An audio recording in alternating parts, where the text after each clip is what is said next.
So we're going to start off the interview. Actually, we're going to kick it off right away with Kice. So welcome to the show, Kice, if you want to. Thank you, Nick.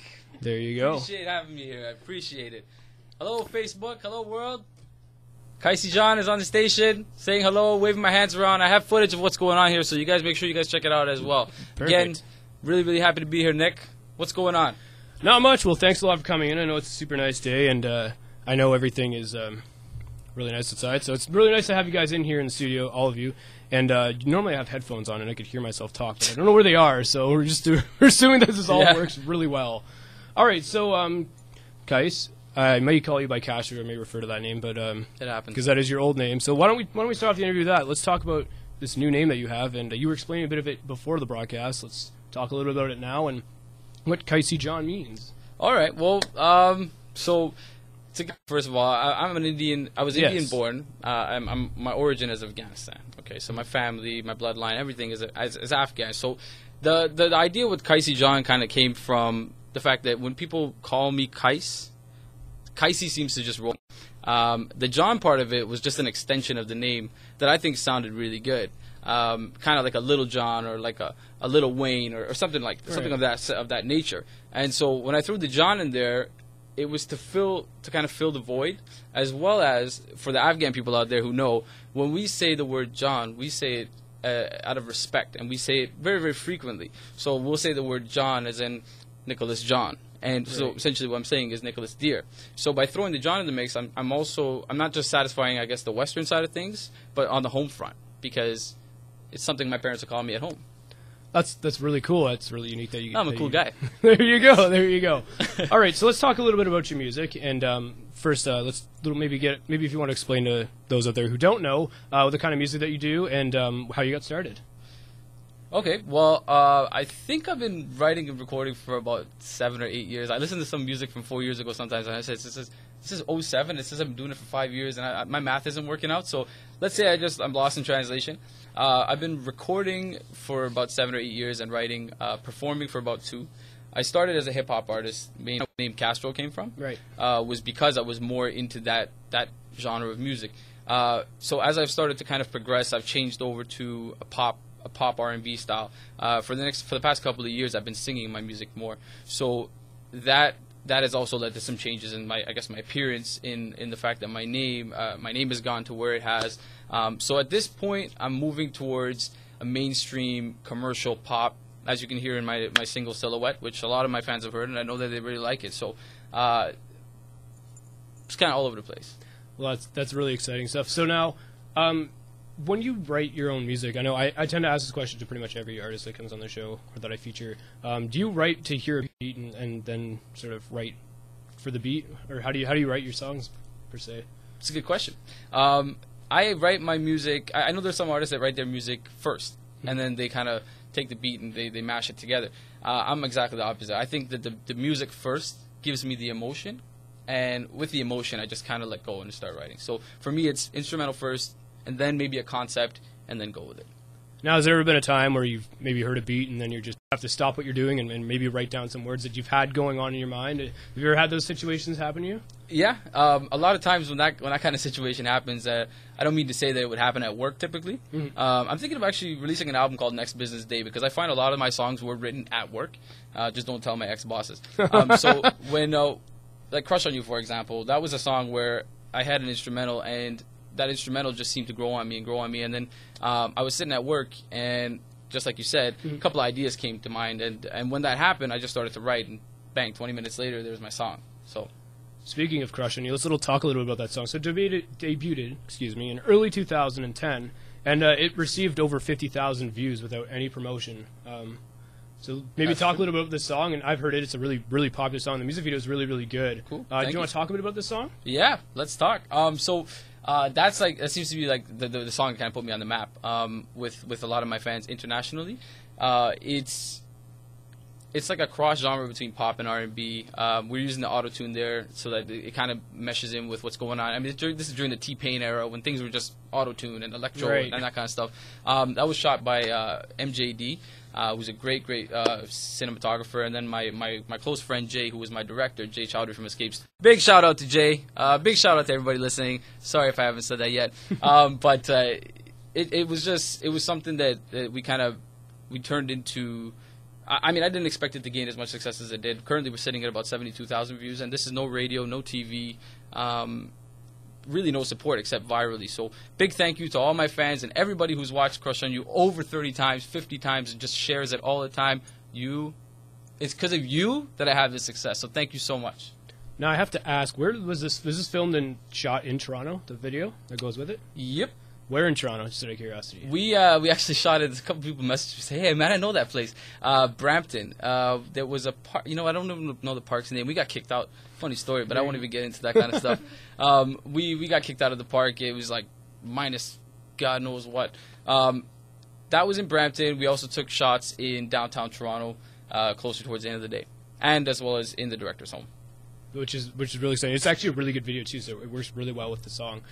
All right, so you've performed at some pretty interesting venues here in Toronto. If you're listening and you don't know, you've performed at Government and Frequency and Luxy. Do you want to talk about what that experience is like performing in nightclubs?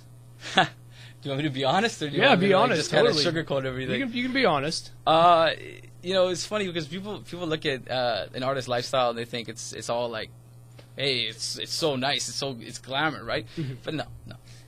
We are at the bottom of the food chain, you know what I mean? And we work really, really hard. So when I have performances in clubs, for example, a treatment isn't exactly the way it should be, you know, until you've really established yourself. Right? Not to mention, I think I had the best experience at Luxy.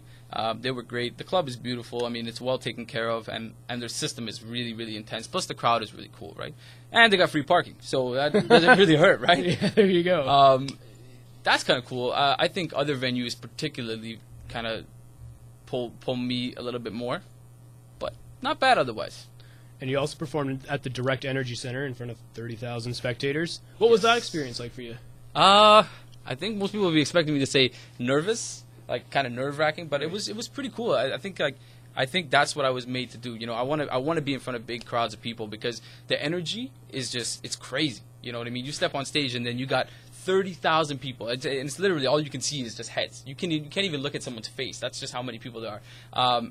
And then you just get so filled with this kind of passion, this energy. You just go. You know, like the time isn't enough. Nothing is what it should be. You know what I mean? It's just exciting the whole way through. And that's really awesome to hear that. And it's you're really awesome. Thanks. There you go. Thanks, all right. So let's talk about this song. All right. How did this get started? Where did you come up with the idea for this song? And take us through it. Okay, so I work with a guy very closely by the name of Massey, and he's like my ear. So he'll essentially like kind of go through and select beats for me and that kind of thing. Oh wait, I got some notifications on Facebook. By the way, guys, I'm going to be having a little contest shortly for a T-shirt and a CD, so you guys pay attention for that. So he came across a beat. The beat was actually called Silhouette. So I took that idea and I started to write it based on the story of me imagining something that isn't there. And I just kind of started writing, and from the beginning of the song, it describes a person or a thing, something that you can't physically feel. Right. It's not tangible, but you can see it. And then towards the end of the song, you just kind of realize that, wow, you know, that has been created through my imagination.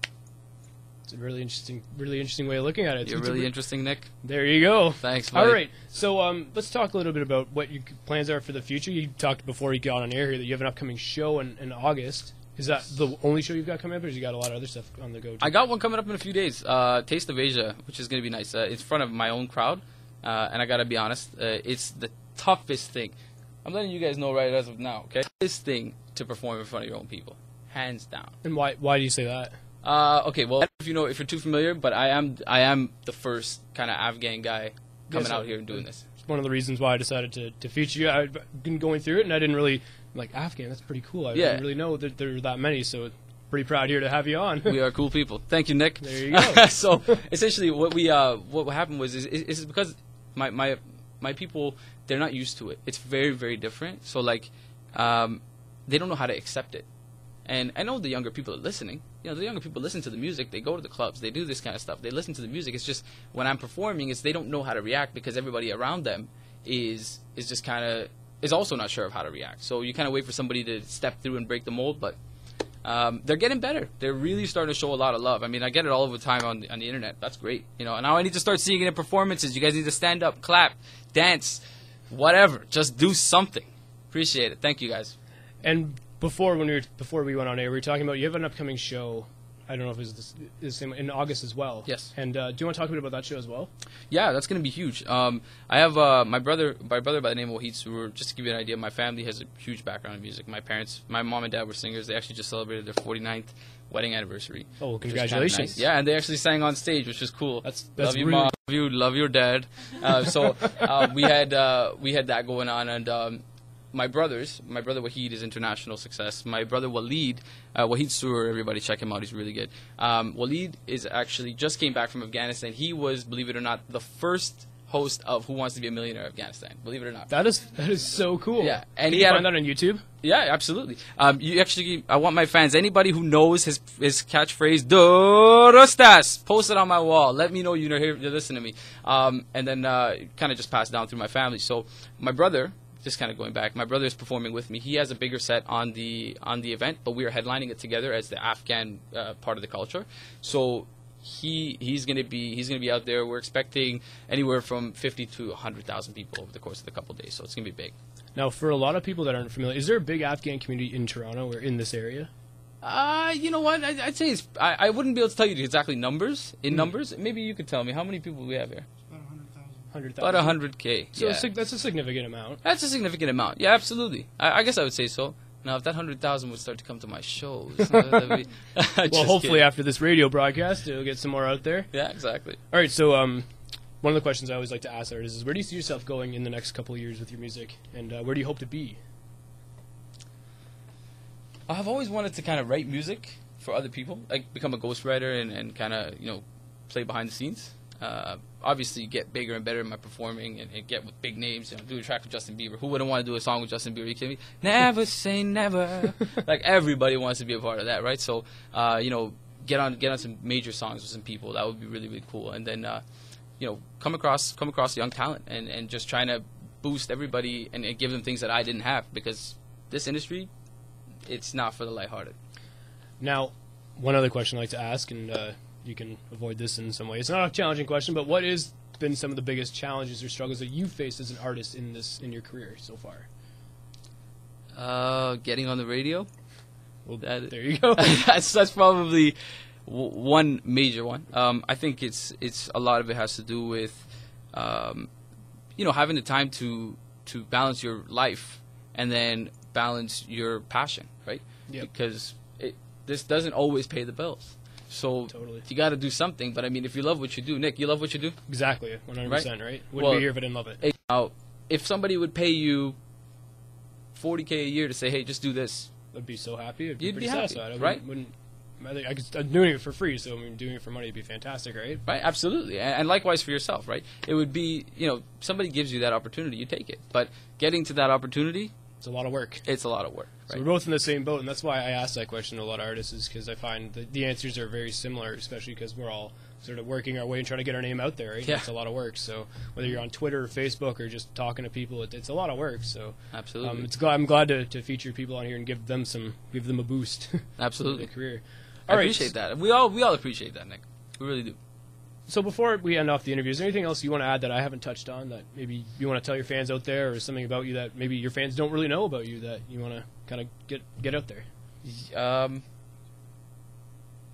Yeah, okay, so obviously, you guys would know where to find me. Anybody who's listening who's never heard of me before, you can Facebook me at Kicey Jon, which is Kicey. Next word is Jon.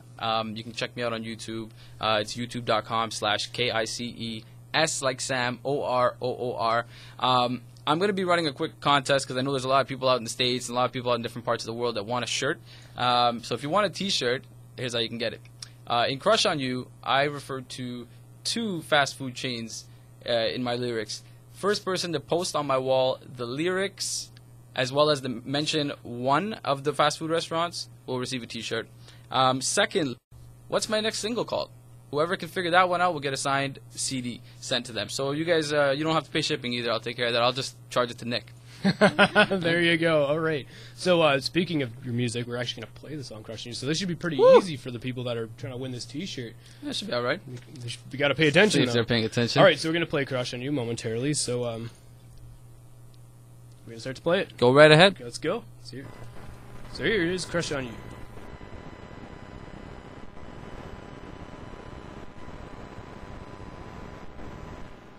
Apologize for the small delay there as we get right on. So here it is again, once again, here it is, Crush on You. Alright, welcome back to Radio Nation. I'm your host, Nicholas Pescod, and there you go. Starstruck by Castro. Kice, his new name, and what a great song, and what a fantastic interview, and it's been a lot of fun having you in here. Thanks, Nick. I've had a lot of fun here myself. It's been good, man. It's been real good. You've been really, really hospitable, and my people, I mean, I think Afghanistan is the most hospitable place in the world. Is that right?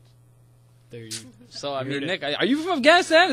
Are you lying to people or something? No. I just like promoting lots of world cultures and trying to get everybody in here. Like I said, I had a girl that was an opera singer in here once, so I'm trying to do everything and get everybody promoted. If they're good, it doesn't matter what you're doing, and you get on the show somehow. On behalf of all independent artists in the world, Nick, I thank you. Thank you for coming on. These opportunities they're hard to come by. When they come, we jump to take them. So keep doing what you do. You do what you love, and eventually it will get there. I'm gonna shake his hand on air, ladies and gentlemen. So, Nick, you're a good man, and everybody, thank you so much for tuning in. And if you didn't tune in, then I hate you. Well, before you go, we have to say that if you want to come back on here anytime, you don't even have to ask. You just say, hey, I'm available this date, and Nick, we'll try to work around it. You'd be a fantastic, actually. You're a lot of fun to have in the studio. So if you want to come on and do a show with me and just hang out and talk about whatever, movies or music or whatnot, or tequila. Did I hear tequila? Nick, can I stay here tonight? You can stay here. Okay, you just go and I'll just leave me and I'll just talk. Can we do that? We can do that for a segment. I'm here till 10, so if you want to stay a little, if you want to stay, we got 2 more interviews to go through, and then if you want to, I have a good feeling people are gonna get sick of me real fast. So just give them a little bit of Kicey Jon and just get up. You know what I mean? All right. Well, we're gonna take a quick break here on Radio Nation, then we're gonna get set for our interview with Andy Shigalski. So that's coming up right after this. But of course, we're gonna be playing some music from our other artists that have been featured on the show. So we're gonna start off with "Let Me Go" by Envy. So here it is, "Let Me Go."